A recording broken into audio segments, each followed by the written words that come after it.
जे काही एक चांगलं आम्ही ऑडिटोरियम उभारतो त्या ठिकाणी ते सुद्धा आपल्याला बघायला मिळेल. जगविख्यात कलाकार त्या ठिकाणी आपली कला पेश करतील. आणि दुसऱ्या दिवसापासून म्हणजे शनिवारी पहिला दिवस हा प्रामुख्याने संध्याकाळचा मुख्य स्टेजचा पहिला दिवस गाजणार आहे. याचं कारण असं आहे की ठाण्यामध्ये नेहमीप्रमाणे महापालिकेमध्ये शिंदेशाही अवतरली असं मी म्हणालो आणि 7 तारखेला मुख्य व्यासपीठावर शिंदेशाही हा कार्यक्रम आहे. आणि त्या कार्यक्रमामध्ये आपल्याला कल्पना आहे की आदर्श शिंदे, आनंद शिंदे यांचा भरगच्च असा मोठा कार्यक्रम त्या ठिकाणी होणार आहे. आणि त्या कार्यक्रमाच्या माध्यमातून पहिला दिवस तर दुसरा दिवस आहे जगविख्यात कीर्तीचे जे सिंगर आहेत शान, त्यांचा कार्यक्रम होईल जो व्हीएन स्टेजवर होईल.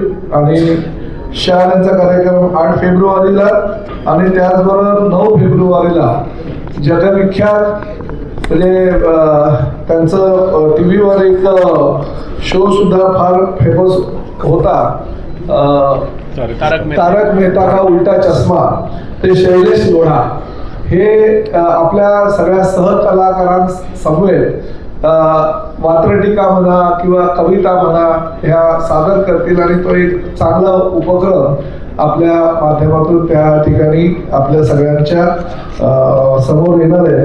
आता बाकीचे कलाकार तर खूप आहेत, म्हणजे वेगवेगळे स्टेज आहेत, त्या वेगवेगळ्या स्टेजवर सगळ्या कला पेश होतील. परंतु व्हीएन स्टेजवर प्रामुख्यानं मोठं जो कार्यक्रम आहे तो होणार आहे. प्रामुख्यानं सकाळच्या वेळेस सुद्धा तरंग स्टेजवर प्रभात रंग हा कार्यक्रम पंडित अजय पोहलकर यांचा आणि बाकीचेही कलाकार आहेत त्याची माहिती आपल्याला मनोज पिल्ले देतीलच. परंतु ह्या सगळ्या कार्यक्रमाच्या माध्यमातून एक इंटरनॅशनल लेवलचा आर्ट फेस्टिवल जो आपण नेहमी म्हणत आलो की उपवन आर्ट फेस्टिवल म्हणजे इंटरनॅशनल लेवलचा आर्ट फेस्टिवल आहे.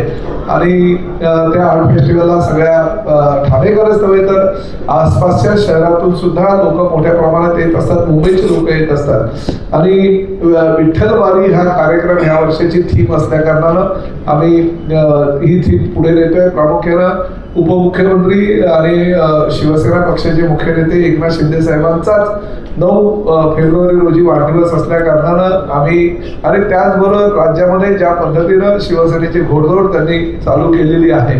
कारण आता महापालिकेच्या निवडणुकीचा रिझल्ट आला, नगर परिषदेचा निवडणुकीचा रिझल्ट आला आणि 7 तारखेला तर आम्ही म्हणालो शिंदेशाही, तर 7 तारखेला सुद्धा राज्यातील सगळ्या जिल्हा परिषद पंचायत समितींचा सुद्धा रिझल्ट येईल. आणि अशा पद्धतीनं हा कार्यक्रम आम्ही चालू करतोय आणि चालू जो करत आलेलो आहे त्याला जास्तीत जास्त अजून आपल्या सगळ्यांच्या माध्यमातून कसं कलाकारांना प्रोत्साहन देता येईल यासाठी आम्ही प्रयत्न करतोय.